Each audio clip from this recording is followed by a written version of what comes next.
340 startups कर रखे हैं टू फिगर आउट कि यार ये चलेगा नहीं चलेगा, तो आपको रिस्क लेना होता है। रिस्क है तो इश्क है, राइट? तो वो वाली कहानी है। तो मैंने अपने पापा को फ़ोन किया, मैंने बोला कि अरे पापा मैं मैथ्स में फेल हो गया। He said, कोई बात नहीं, कर लेना आगे।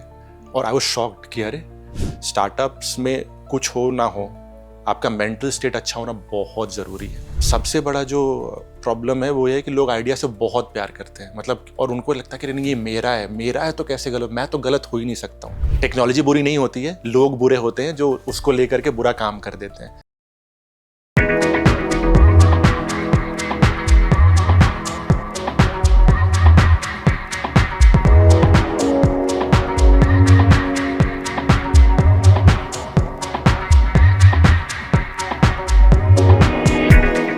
कैसे आप सभी? बहुत बहुत स्वागत है आप सभी का इस पॉडकास्ट में। मैं आप सभी के साथ हूं कंचन।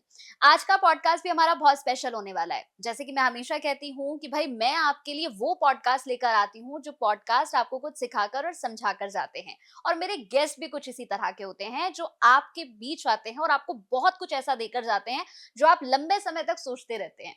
तो आज भी एक ऐसे ही गेस्ट के साथ मैं अपने पॉडकास्ट को शुरू करूंगी जो बहुत अच्छी खासी जिनके पास नॉलेज है, जिन्होंने बहुत अच्छे अच्छे बड़े बड़े प्रोजेक्ट्स को लीड किया है, एंटरप्रेन्योर है और कैसे करके उन्होंने अपनी जर्नी को स्टार्ट किया है और आज वो कहाँ पर हैं, वो सब कुछ आपके लिए जानना बहुत जरूरी है। क्योंकि हो सकता है कि ये पॉडकास्ट आपके लिए इतना खास हो जाए कि इस पॉडकास्ट को देखने के बाद आप अपनी लाइफ को ही चेंज कर दें, उसको जीने का तरीका ही बदल दें। तो चलिए फिर इस पॉडकास्ट को शुरू करते हैं। मेरे साथ मेरे गेस्ट हैं, बहुत स्पेशल हैं, अंकित जी मेरे साथ हैं। बहुत बहुत स्वागत है अंकित जी आपका। कैसे हैं आप? मैं बिल्कुल बढ़िया और काफ़ी एक्साइटेड हूँ मैं इस पॉडकास्ट के लिए। जी, और इनफैक्ट जब आपका प्रोफाइल मेरे पास आया और जितनी चीज़ें मैंने आपके बारे में पढ़ी हैं, तो मुझे भी बड़ी मतलब थी कि मैं एक बार आपसे मिलूँ और आपसे सारी चीज़ें जानूँ। तो सबसे पहले तो मैं अंकित जी ये जानना चाहूँगी कि जैसे आपके प्रोफाइल में मैंने देखा कि बड़े-बड़े आपने प्रोजेक्ट्स डील किए हैं, कोर, स्टेलर, बहुत बड़े-बड़े प्रोजेक्ट्स हैं ये। और इसके साथ ही एक एंटरप्रेन्योर और बहुत यंग एज, अभी तो मतलब मैं कहती हूँ कि ये तो इस एज में जो मैं देखती हूँ, तो अभी तो बाहर लड़के कॉलेज जा रहे हैं, एन्जॉय कर रहे हैं, बट स्टिल आपने इतनी चीज़ें की हैं। तो ये जो स्टार्टअप था, ये शुरुआत कैसे हुई? शुरुआत तो मैं थोड़ा अपने बचपन हाँ, पे बिल्कुल। जाना चाहूँगा। तो बचपन में मैं काफ़ी पढ़ने में अच्छा था, हुँ। मतलब आई वुड से अभी भी हूँ, ठीक अच्छा, है। हाँ, हाँ। तो भगवान ने किस्मत से थोड़ा बुद्धि दिया है। हुँ, तो मैं बिहार से हूँ ठीक है। और वहाँ पे बेसिकली पढ़ाई पे बहुत फोकस होती है, सबको हुँ, पता है, हुँ, राइट? तो मुझे आईआईटीज़ में जाना था, हुँ, ठीक है। तो 10th कंप्लीट करने के बाद 15 साल की उम्र में कोटा चला गया हुँ, और वहाँ पे मैंने तैयारी की। आईआईटीज़ में नहीं हो पाया, ऑब्वियसली मेरी गलती थी। हुँ। और उसके बाद फिर मैंने 1 साल घर पे झूठ बोला ताकि मैं एनआईटीज़ में जा सकूं। अच्छा। तो मैंने घर पे झूठ बोला कि यार मैं बैंगलोर में कॉलेज में एडमिशन ले रहा हूँ, क्योंकि 2 साल ऑलरेडी 1 साल ऑलरेडी ड्रॉप हो रखा था। तो घर वालों ने बोला ठीक है एडमिशन ले लो, बट मैं वापस से एनआईटीज़ के लिए तैयारी करने लग गया। फिर वापस से मेरा नहीं हुआ और फिर मैंने डिसाइड किया कि अगर मैं नॉर्मल कॉलेज जाता हूँ तो 5 साल बाद या 4 साल बाद मैं जितना कमाऊंगा उतना अगर मैं अभी काम करना स्टार्ट करूं तो कॉलेज पे खर्चा किए बिना ही hmm, I can still earn बिल्कुल। Around that. हुँ, ठीक है, मुझे खुद खुद पे थोड़ा कॉन्फिडेंस बोल लें या ओवर कॉन्फिडेंस हुँ, बोल लें वो था। तो मैं फिर वहाँ से बैंगलोर चला गया और बैंगलोर ये 2012-13 की बात है। और उस समय मैंने जा कर के वहाँ पे एक थोड़ा स्ट्रगल था मेरा, वहाँ पे मैंने कॉल सेंटर में जॉब स्टार्ट किया।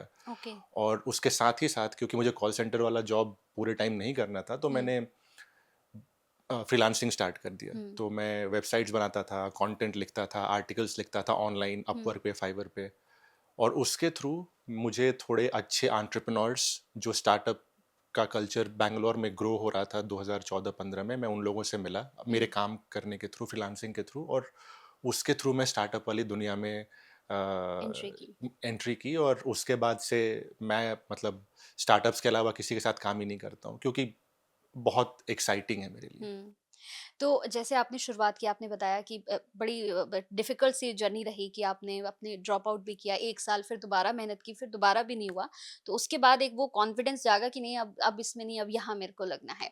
तो मैं ये जानना चाहूँगी कि ये जो पूरी जर्नी रही, आपने स्टार्टअप किया, तो फैमिली का कैसा सपोर्ट रहा? इसके बारे में बताइए। तो family obviously fam oh by the way, family मेरी काफ़ी सपोर्टिव है। हाँ। बट उनको ये नहीं पता था कि मैंने एक्चुअली ऑलमोस्ट 5 साल झूठ बोला। ओह! मैंने बोला कि मैं कॉलेज कर रहा हूँ बैंगलोर में, बट मैंने काम करना स्टार्ट कर दिया। हुँ, ठीक है, स्टार्टअप्स में ऑब्वियसली। और मतलब मेरा इल इंटेंशन नहीं था झूठ बोलने के पीछे, मेरा बस ये था कि चलो पापा मम्मी हैं, वो फालतू में ज़्यादा टेंशन लेंगे। हुँ, ऑलरेडी मैं लोअर मिडिल क्लास से आता हूँ, तो क्यों ना इस बात को अभी छुपाए रखते हैं, और जब थोड़ा अच्छा हो जाएगा then I will tell them. तो ऑब्वियसली दे वर सपोर्टिव।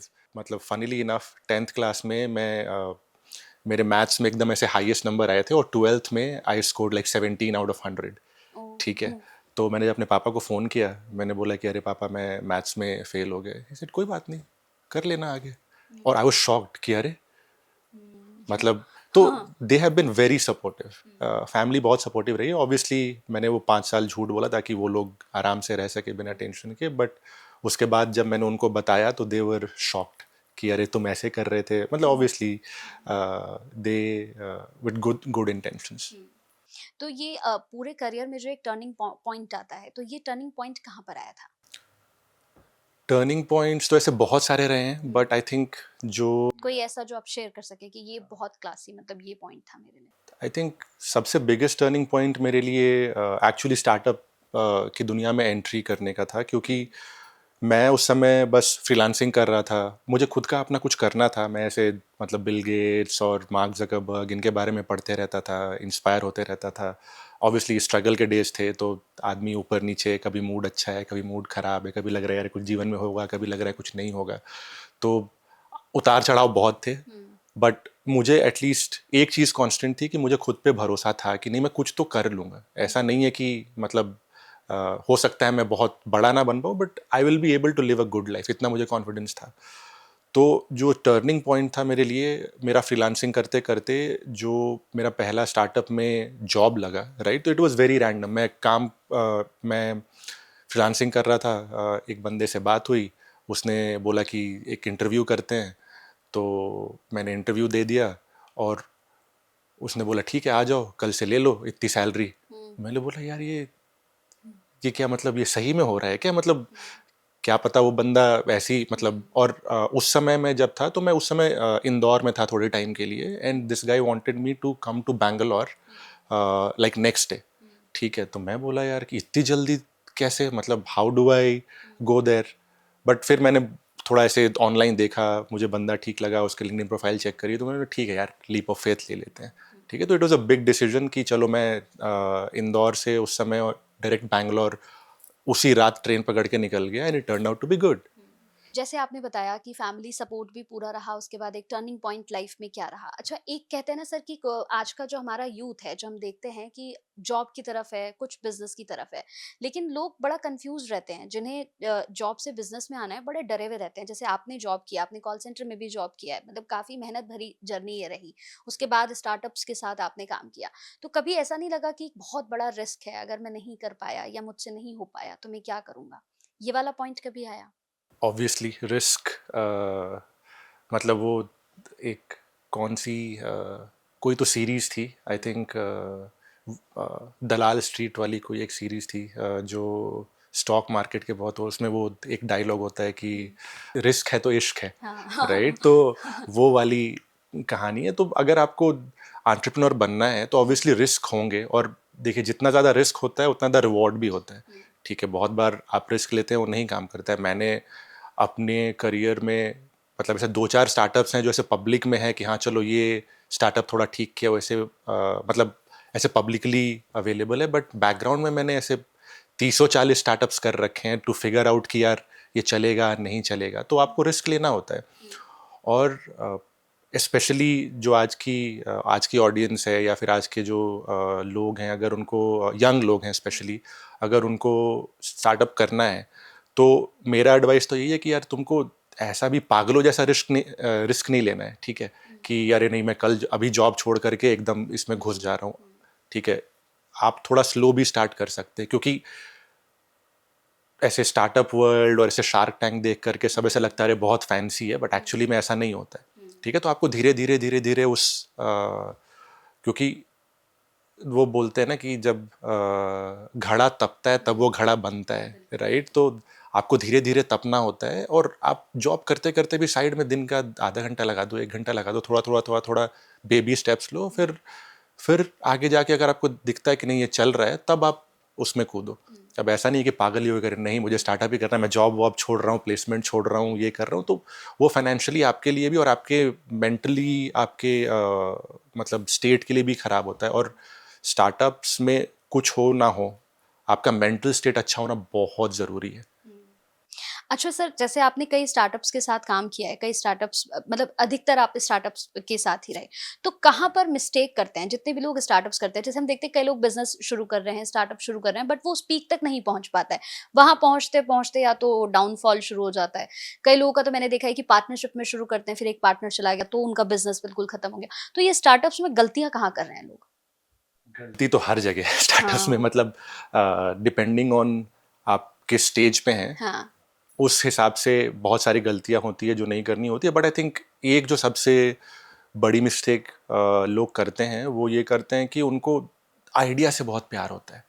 उनको ऐसा होता है ना यार कि नहीं ये जो मैंने जो सोचा है, ठीक है ना, यही चलेगा, ठीक है, और इसके अलावा तो कुछ नहीं चलेगा।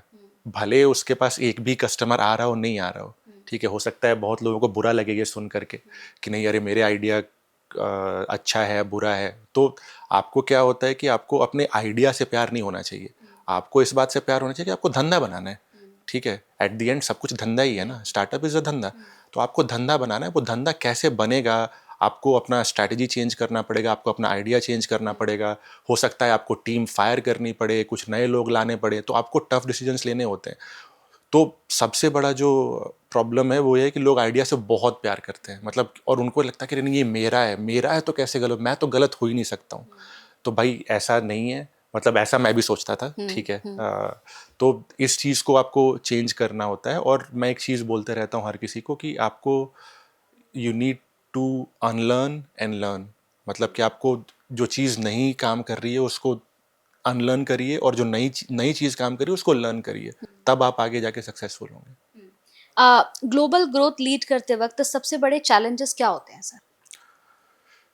ग्लोबल ग्रोथ तो सबसे बड़ा चैलेंज उसमें ये होता है, टू बी फ्रैंक, कि हर कंट्री का, हर रीजन का एक अपना जो कस्टमर्स होते हैं या जो जो भी वहाँ पे बिजनेस चल रहा होता है उसका एक अलग तरीका होता है बिजनेस करने का, ठीक है। और लोग कहीं भी ग्लोबली एक्सपैंड करने से पहले वो लोकल जो बिजनेस का फ्लेवर है या लोगों का फ्लेवर है वो समझना ज़रूरी नहीं समझते हैं, ठीक है। अब क्या है कि यूएस में अगर आप देखेंगे, यूएस का कोई प्रोडक्ट है, यूएस में वो लॉन्च करेगा, वो वहाँ पे अपने अलग अलग तरह के ऐड करेगा, वो वहाँ पे चलेंगे। बट अगर वो इंडिया आएगा तो उसको इंडियन ऑडियंस के हिसाब से, और इंडिया में तो खैर 50 तरह के ऑडियंस है कि तमिल वाले के लिए अलग स्टाइल से है, हिंदी हार्टलैंड के लिए अलग स्टाइल से है। तो वो लोकल चीज़ जो है ना, वो बहुत लोग मिस कर देते हैं कि लोकल फ्लेवर इसमें कैसे लाएं। एक बहुत बड़ा एग्जांपल है, आप अमेज़ॉन का देखेंगे तो अमेज़ॉन अभी काफ़ी टक्कर में चलता है फ्लिपकार्ट से, क्योंकि वो लोकल जो नीड्स हैं, लोग आप उन एड्स इतने अच्छे बनाते हैं वो लोग, तो सब यहाँ की जनता को ध्यान में रख करके अपना पूरा मार्केटिंग, पूरा प्रोडक्ट, सब कुछ उस हिसाब से करते हैं। तो ग्लोबली एक्सपैंड करने में सबसे बड़ा प्रॉब्लम यही है कि आपको लोकल इंसाइट होना चाहिए अच्छे से, तभी आप सक्सेस कर सकते हो, वरना नहीं कर सकते। कोई भी इंसान अगर किसी भी चीज का स्टार्टअप कर रहा है, कोई भी बिजनेस स्टार्ट कर रहा है, तो उसे कौन सी वो मेन 3 चीजें हैं जो बहुत ज्यादा ध्यान में रखनी चाहिए? देखिए, एक तो ये कि पैसे को लेकर आपको बहुत फ्रूगल होना पड़ेगा। मैं बोलता हूँ डोंट डाई।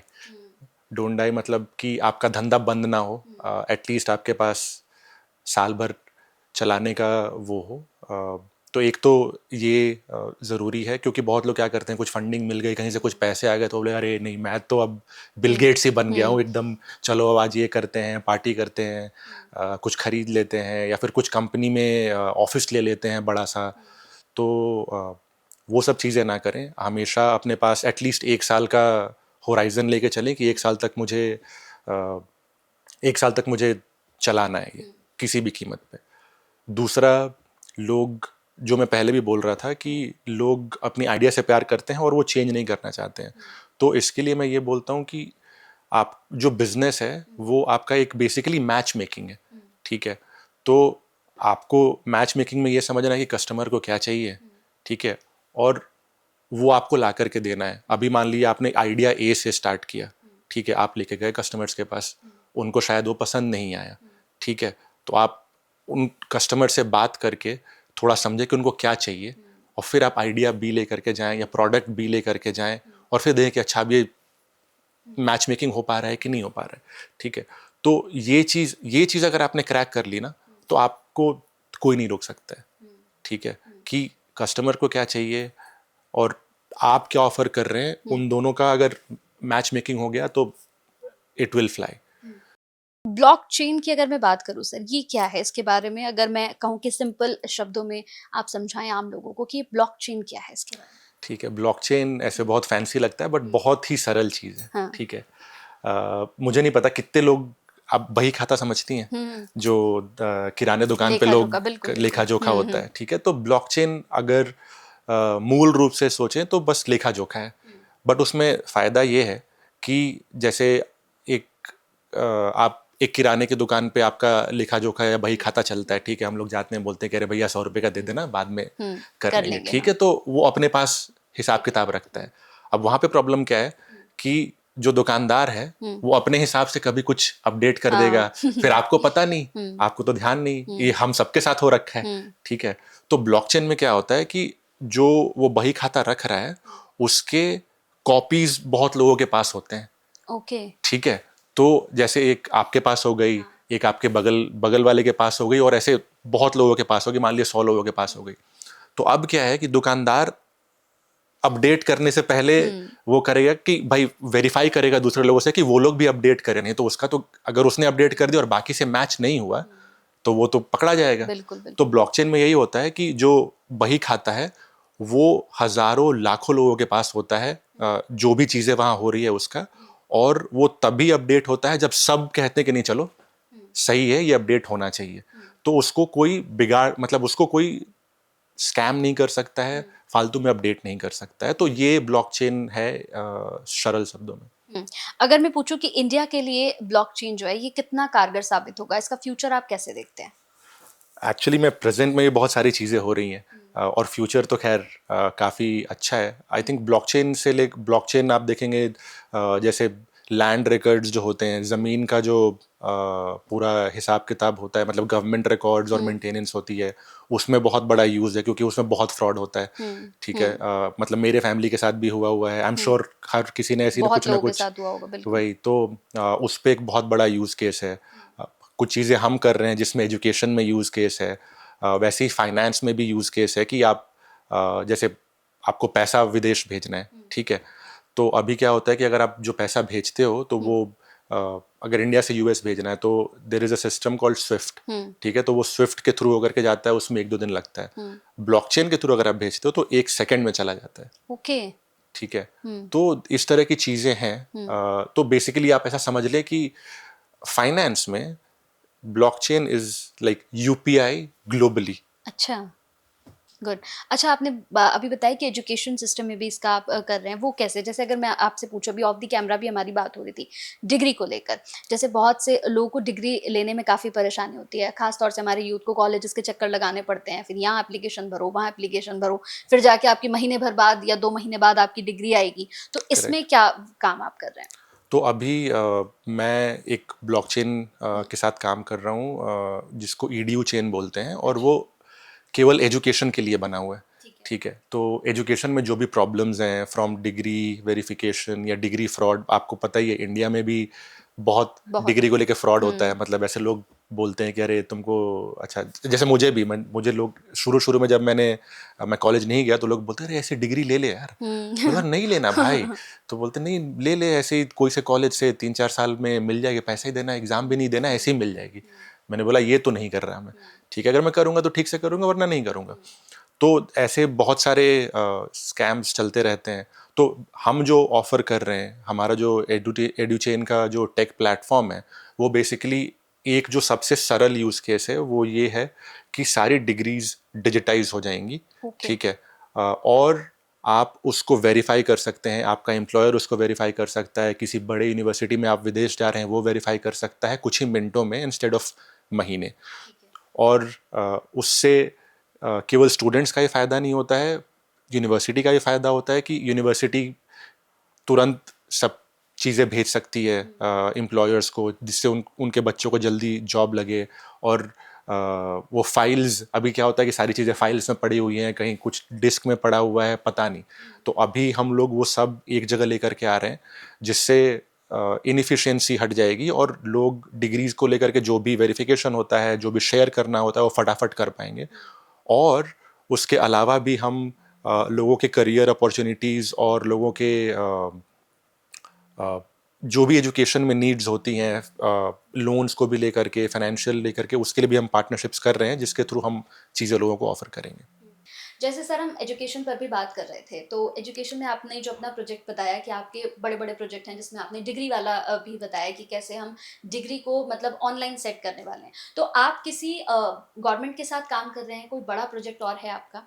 हाँ, तो अभी हम लोग ईडीयू चेन के लिए एमपी गवर्नमेंट के साथ काम कर रहे हैं, जहाँ पे almost close to 5 crore degrees हम डिजिटाइज करेंगे और उसको ब्लॉकचेन पे भी लेकर के आएंगे, ताकि लोग उसको एक्सेस कर सकें इजीली और दूसरा फ्रॉड भी ना कर सके। जो मैंने पहले बताया ना, बही खाता वाला चीज़, तो वो वहाँ पे भी होगा, तो उससे फ्रॉड्स नहीं होंगे। और उसके अलावा भी अभी हमारी बातचीत चल रही है काफ़ी और गवर्नमेंट से, यूनिवर्सिटीज़ से, और इंटरनेशनली भी बातचीत चल रही है। अभी वियतनाम में हमने कुछ पायलट्स किए हैं।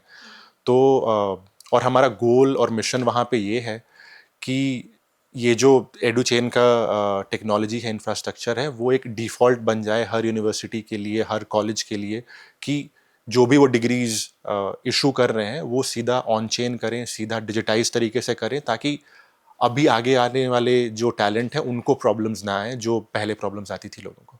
आज के यूथ के लिए एजुकेशन टेक्नोलॉजी का कॉम्बो जो है वो कितना ज़रूरी है, आप मानते हैं?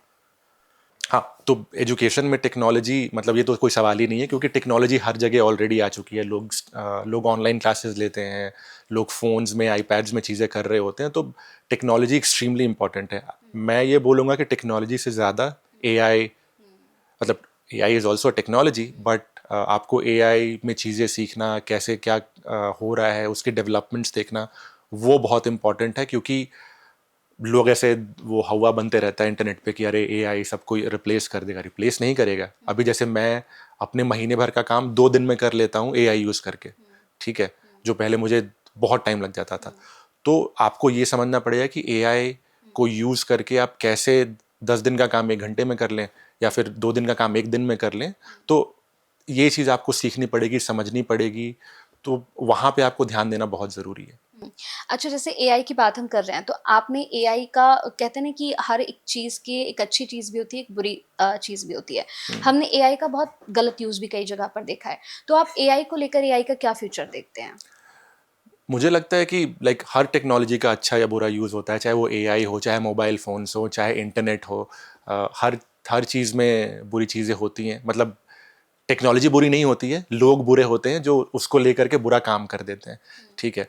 तो एआई को लेकर के मेरा टेक ये है कि एआई डेफिनेटली बहुत पावरफुल है और हमारे लिए यूज़फुल है, और मुझे नहीं लगता है कि जो बड़ी कंपनीज़ हैं जो इस पे काम कर रही हैं, वो कुछ एआई को बुरा करने देंगी, क्योंकि उनका भी घाटा है उसमें, ठीक है। तो जो भी लोग अभी एआई कंट्रोल कर रहे हैं या एआई की कंपनीज कंट्रोल कर रहे हैं, उनका फ़ायदा इसी में है कि एआई अच्छा रहे, ठीक है।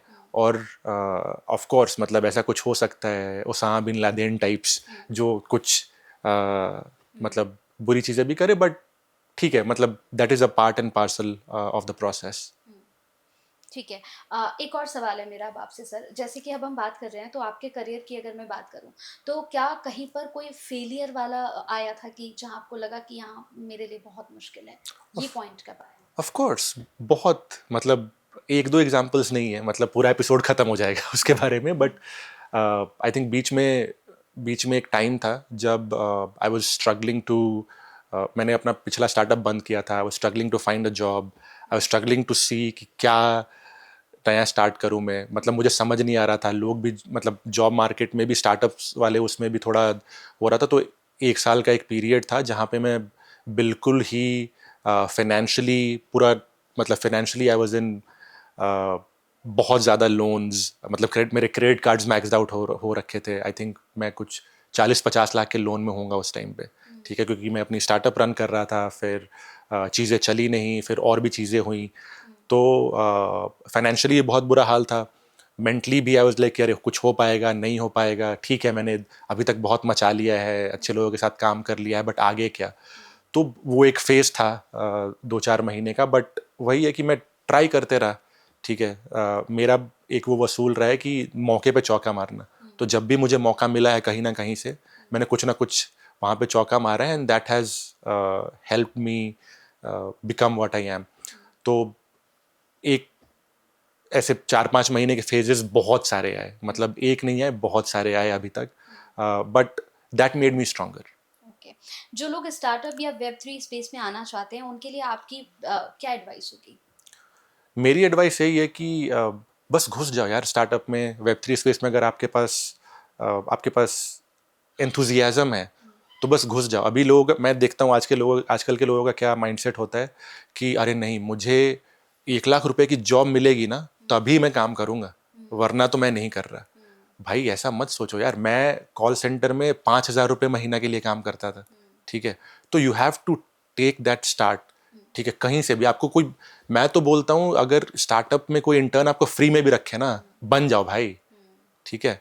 बन जाओ, वहाँ से सीखो, क्योंकि स्टार्टअप में ऑब्वियसली बहुत स्ट्रगल्स होते हैं फाउंडर्स के, ठीक है, फाउंडर्स के, कंपनीज के। बट एक और चीज़ होती है कि एज अ फाउंडर मैं हमेशा चाहूँगा कि मेरे जो लोग हैं, मेरे जो कंपनी में लोग हैं जिनके साथ मैं काम कर रहा हूँ, वो बहुत टैलेंटेड हो। एक्चुअली मैं चाहता हूँ मोस्टली कि मेरे ज़्यादा टैलेंटेड हो, ठीक है। तो अगर आप फ्री में भी इंटर्नशिप करते हो किसी कंपनी में, और उसके फाउंडर्स को या जो मेन लोग हैं उनको लगता है कि नहीं आप में पोटेंशियल है, तो आपको वैसे ही वो ज़्यादा रिस्पॉन्सिबिलिटी देंगे, पैसे देंगे, क्योंकि अच्छे लोग मिलना बहुत मुश्किल होता है। ठीक है, नॉट अलोन का एक आइडिया आपको आया था, इसके बारे में भी मैं चाहती हूँ आप थोड़ा सा बताएं कि आइडिया कैसे आया और ये प्रॉब्लम का सोल्यूशन कैसे बन रहा है? तो देखिए, नॉट अलोन जो है वो हमारा वेंचर फंड है। तो हम बेसिकली स्टार्टअप्स में इन्वेस्ट करते हैं, ठीक है, और उनको हेल्प करते हैं ग्रो कराने में। और सबसे ज़रूरी बात कि हम केवल इन्वेस्ट नहीं करते हैं, ठीक है। हम हम जिसमें भी इन्वेस्ट करते हैं, बहुत कम कंपनीज में इन्वेस्ट करते हैं, बट हम उनके साथ पूरा लग के काम करते हैं एज एन एक्सटेंडेड टीम। क्योंकि बहुत सारे फंड्स हैं जो बोलते हैं कि ठीक है पैसा लो, तुम अपना काम करो, ठीक है। बट हमारा वो फिलॉसफी नहीं है। हमारा ये फिलॉसफी है कि अगर हमको सक्सेसफुल होना है एज अ फंड, तो हमको बिल्कुल लग के लोगों के साथ काम करना पड़ेगा, कंपनी के साथ काम करना पड़ेगा, तब हम भी सक्सेसफुल होंगे, वो भी सक्सेसफुल होंगे। तो हाँ, ये आइडिया है। तो मैं एक और आपसे लास्ट ये चाहूँगी कि जितने भी लोग हमारा स्टार्टअप्स कर रहे हैं, जितने भी हमारा यूथ स्टार्टअप कर रहा है, क्योंकि आपकी जो जर्नी रही वो मैंने देखी कि बड़ी मेहनत के साथ ये जर्नी स्टार्ट हुई, उसके बाद आपने सारी चीज़ों को किया, फैमिली को भी सँभाला। भई 5 साल तक झूठ बोलना फैमिली से मुझे लगता है बहुत बड़ी बात है। तो सारी चीज़ें आपने बड़े अच्छे से मैनेज की। तो हमारा जो यूथ शुरुआत कर रहा है, चाहे बिज़नेस में अपना कुछ भी कर रहा है, छोटे से छोटा बिज़नेस, बड़े से बड़ा बिज़नेस, उनके लिए आपका मैसेज क्या होगा कि क्या करना है और कि कौन सी चीजें बिल्कुल भी नहीं करनी है? अगर करी तो फिर आप फंस जाओगे इसमें। Tough question, but interesting hmm. Question. तो ऐसे लिस्ट तो बहुत बड़ी है, बट क्या करना है इज इज ईजियर, ठीक है। एक्चुअली मैं लोगों को ये बोलता हूँ कि क्या करना है वो तो आपको दिखता है कि चलो आपकी कंपनी है, आपको आइडिया फिगर आउट करना है, आपको कस्टमर्स ढूंढने हैं, आपको एड्स चलाने हैं, आपको मार्केटिंग करना है, वो एक प्लेबुक बनी हुई है। मतलब उसमें मैं कुछ नया नहीं बोल दूंगा क्या करना है मैं, ठीक है। बट सबसे इंपॉर्टेंट क्या करना है इज फिगरिंग आउट कि क्या नहीं करना है, ठीक है। आपको क्या करना है उसमें फिर भी थोड़ा अगर आपकी चीज़ें धुंधली हैं, इट्स ओके, बट क्या नहीं करना है it has to be crystal clear, ठीक है। किस तरह के लोगों के साथ काम नहीं करना है, किस तरह के डील्स नहीं करने हैं, किस तरह के लोगों से पैसा नहीं लेना है, ठीक है, टू इन्वेस्ट इन स्टार्टअप। अभी क्या होता है कि लोग जाते हैं फंड रेज करने, उनको कोई ऐसे रैंडम इंसान बोलता है कि नहीं मेरे पास मतलब पैसा है, मैं तुमको दे देता हूँ, बट यू डोंट नो कि वो कैसा पैसा है, वो बंदा क्या वैल्यू ऐड करेगा कंपनी में। आप पैसा ले लो, तो फिर बाद में जब आप थोड़ा बड़े होने लगते हो, फिर लोगों के सींग निकलने लगते हैं कि यार मुझे ये चाहिए वो चाहिए, ठीक है। तो वो बहुत इंपॉर्टेंट है। तो आई थिंक क्या करना है इज बेसिकली फिगर आउट करना है कि क्या नहीं करना है, और मेरा जो एडवाइस एक और है क्या करना है हमें कि आपको अगर अच्छा एंटरप्रेन्योर बनना है तो आपको अच्छे लोगों के साथ काम करना है। मतलब मैंने जो सीखा है ना, मैंने इंडिया के बहुत बड़े बड़े एंटरप्रेन्योर्स के साथ काम किया है और उनसे उनसे सीख करके ही मैं यहाँ तक पहुँचा हूँ। So one of them is Aprameya Radhakrishna. उन्होंने टैक्सी फॉर श्योर के फाउंडर थे वो। मैंने उनकी कंपनी वोकल में उनके साथ डायरेक्टली काम किया। एक दूसरे को फाउंडर थे मयंक बिदवक्ता, उनके साथ मैंने काम किया साल 1.5 साल। और वहाँ पे मैं जो सीखा हूँ ना, मुझे अगर वो फ्री में भी रखते ना, मैं दिन रात काम करता हूँ उनके लिए, ठीक है। और मैंने बहुत सीखा है वहाँ से और दैट हैज़ हेल्प मी। तो एक ये चीज़ भी आप कर सकते हो कि कोई अच्छी कंपनी में जाने का ट्राई करो, वहाँ के लोगों से सीखो, क्योंकि वो जब आप सीखोगे ना तो दैट इज़ एक्सट्रीमली वैल्यूएबल। बहुत अच्छा लगा सर, क्योंकि मुझे लगता है कि ये पॉडकास्ट जितने भी हमारा यूथ देख रहा होगा या जो शुरुआत करना चाहते हैं उनके लिए सबसे बेस्ट है। बिकॉज अब आज के टाइम पे जितने लोगों से, क्योंकि मैंने जितने भी पॉडकास्ट किए, जितने भी लोगों से मैं मिली, तो उनका एक बहुत अच्छा सा वो रहता है कि लाइफ में ना हार नहीं माननी चाहिए। तो मुझे लगता है कि वो एक बहुत अच्छा मेरे सामने एग्जाम्पल आप ही हैं कि लाइफ में आपने हार नहीं मानी है। तो मुझे लगता है कि जितने भी लोग इस पॉडकास्ट को देख रहे होंगे, तो भाई इतना तो समझ जाओ कि लाइफ में हार नहीं माननी है। चाहे आप कितने भी फेलियर्स लाइफ में आए, लेकिन इनको एक बार देख लेंगे तो मुझे लगता है कि सारे फेलियर्स भूल के फिर आप आगे बढ़ेंगे। बहुत अच्छा लगा अंकित जी आपसे मिलके, और फिर उम्मीद करूंगी कि आगे आपसे मिलूं और भी बहुत कुछ, क्योंकि मुझे लगता है कि इनके साथ साथ मैं भी बहुत कुछ सीखी हूँ। तो बहुत अच्छा लगा। Thank you so much. Thank you so thank you. Much.